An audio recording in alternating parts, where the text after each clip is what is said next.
जन्म भी सुख है और मरण भी सुख है सिर्फ ज्ञानियों के लिए, और जन्म भी दुख है, मरण भी दुख है सिर्फ अज्ञानियों के लिए। ज्ञानियों के लिए जन्म भी सुख होता है और मरण भी सुख होता है। तुम सब जन्म में तो आनंदित होते हो, मृत्यु से सदैव भयभीत रहते हो, डरते हो मृत्यु से। और ज्ञानी जन जन्म से डरता है, मृत्यु को स्वीकार कर लेता है। क्यों? क्योंकि ज्ञानी जानता है कि अगर मैंने मृत्यु को समाधि मरण में बदल दिया तो हमारा जीवन सार्थक हो जाएगा। तुम्हारे जन्म को श्रेष्ठ कौन करेगा? तुम्हारे जन्म को उन्नत कौन करेगा? तुम्हारा जन्म महान कैसे होगा? ध्यान रखना, जब तुम एक बार अपने मृत्यु को महान बना लोगे। मृत्यु महान कैसे होगी? समाधि पूर्वक मरण ही मृत्यु का महोत्सव है। इसीलिए जिनागम कहता है, जिनवाणी कहती है, भगवान जिनेन्द्र देव कहते हैं कि अगर मरना है तो समाधि पूर्वक मरना है। मरना है तो समाधि पूर्वक मरना, और जन्म लेना है तो सम्यक पूर्वक लेना।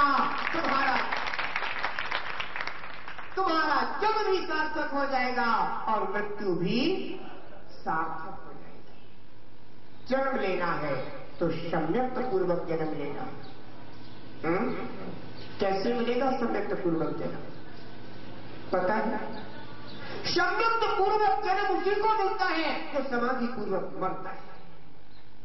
तो समाधि पूर्वक नहीं मरता उसे कभी सम्यक पूर्वक जन्म नहीं मिलता। इसीलिए जिनागम में समाधि मरण की बहुत विशेषता बताई है कि जीवन में जब भी मृत्यु को धारण करो, समाधि पूर्वक मरने की भावना रखना। ध्यान रखो, ज्ञानियों के लिए जन्म भी श्रेष्ठ है और ज्ञानियों के लिए मृत्यु भी श्रेष्ठ है, महोत्सव है। जब तक तुम मृत्यु से डरोगे तब तक तुम्हारा जन्म सार्थक नहीं हो सकता है, क्योंकि जन्म लिया ही तुमने इसलिए है कि तुम मृत्यु को संस्कारित कर लेना। जन्म लिया ही इसलिए है कि मृत्यु को संस्कारित कर लेना। अगर मृत्यु संस्कारित नहीं हो पाई तुम्हारा जन्म लेना बेकार हो गया। क्या भावना करते हो? भगवान के दरबार में किस लिए आते हो तुम? भगवान के दरबार में किस लिए आते हो? गुरुओं के सानिध्य में क्यों बैठते हो? सत्संगति क्यों करते हो? मां जिनवाणी का स्नान क्यों करते हो? व्रत नियम संयम का पालन क्यों करते हो? एक ही उत्तर है, मृत्यु महोत्सव बन जाए। भगवान के द्वार पर आने के बाद एक ही भावना रहती है, प्रभु दिन रात मेरे स्वामी मैं भावना ये भाव, मैं भावना ये भाव, देहांत के समय में तुमको न भूलाऊं, तुमको न भूल जाऊं।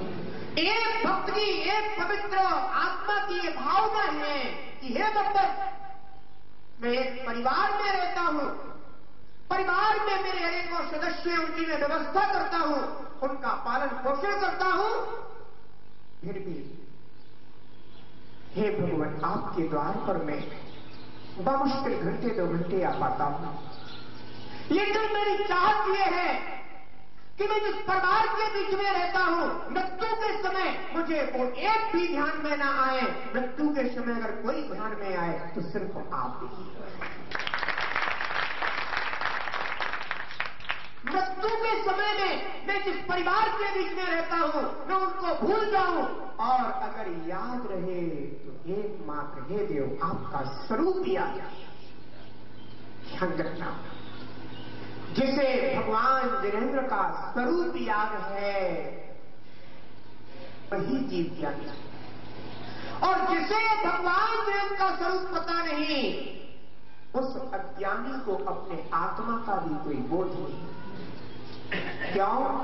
क्योंकि आत्मा का बोध किससे होगा? परमात्मा के स्वरूप बोध से होगा।